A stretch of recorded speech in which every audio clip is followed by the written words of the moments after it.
नमस्ते दोस्तों, welcome to all about movies with दीक्षांत।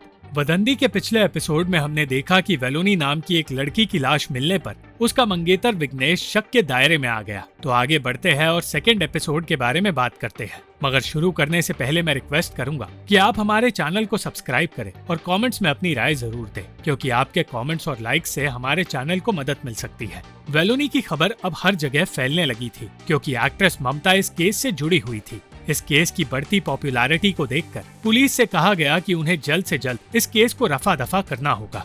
अब ये केस सौंपा गया इंस्पेक्टर विवेक को, जो कि एक ईमानदार और स्मार्ट पुलिस ऑफिसर है। इसी केस के लिए विवेक को अपनी छुट्टी कैंसिल करनी पड़ गई, जिसकी वजह से उसकी पत्नी नाराज थी, क्योंकि विवेक ने वादा किया था कि वो बिना कोई बहाने के उसे मायके लेकर जाएगा। विवेक को रामाराव ने केस के बारे में सब कुछ बताया और विवेक रामाराव के साथ विघ्नेश से पूछताछ करने चला गया। विघ्नेश अब भी अपने बयान पर अड़ा था। रूबी के लॉज में जाकर जब विवेक ने वेलोनी के कमरे की छानबीन की तो उसे वेलोनी की किसी किताब में एक गिटार पिक मिला, जिससे गिटार बजाया जाता है, और पिक पर टी लिखा हुआ था, जो कि शायद टोनी का इनिशियल था। इसके बाद रूबी से पूछताछ होने पर विवेक को भी ये पता चला कि उसने वेलोनी के गुमशुदा होने की कंप्लेन इसलिए नहीं की क्योंकि वो पहले भी घर छोड़कर जा चुकी है।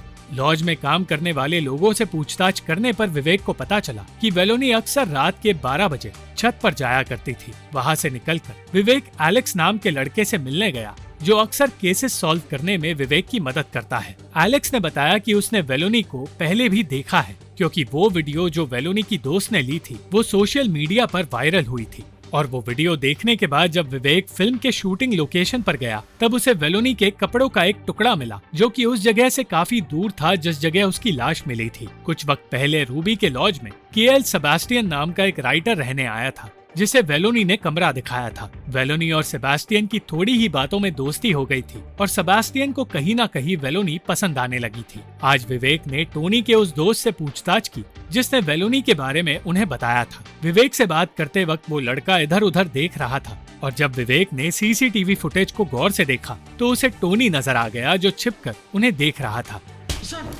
एक थप्पड़ खाते ही उस लड़के ने बता दिया कि टोनी वेलोनी का बॉयफ्रेंड हुआ करता था, और शक की सुई टोनी की ओर मुड़ गई। मगर टोनी के पिता से मिलने पर उन्हें पता चला कि टोनी कई दिनों से लापता है और वो कभी किसी का कत्ल नहीं कर सकता। रामाराव को तो टोनी के पिता पर भी शक था, मगर विवेक का मानना था कि वो आदमी सच कह रहा है। सेतुरमन ने अपने एक रिपोर्टर को रूबी के लॉज में रहने के लिए भेजा, ताकि पुलिस की तहकीकात के बारे में उन्हें सब कुछ पता चल सके। विवेक समझ नहीं पा रहा था कि आखिर सच क्या है और झूठ क्या है, मगर वो ये जरूर जानता था कि एक खूबसूरत लड़की होने की वजह से वेलोनी से कई लोग प्यार करते होंगे। उसे एक टिप के जरिए ओत्तापारी नाम की एक जगह के बारे में पता चला, जहां वेलोनी के बारे में पुलिस को कुछ पता चल सकता है। मगर विवेक को ये पता नहीं चल पाया कि इस जगह के बारे में रामाराव को किसने और क्यों बताया।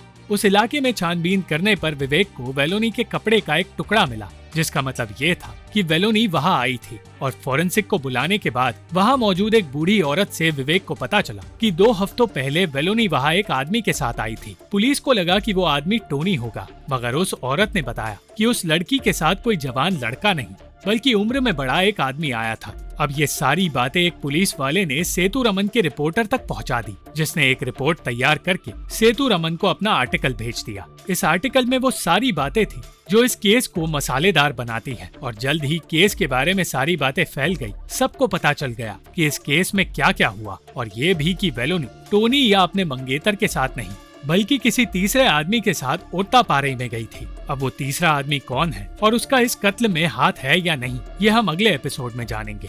Thank you for watching this video. अगर आपको ये वीडियो पसंद आई तो इस वीडियो को लाइक, शेयर और इस वीडियो पर कमेंट जरूर करें, और इस चैनल को सब्सक्राइब करना मत भूलना।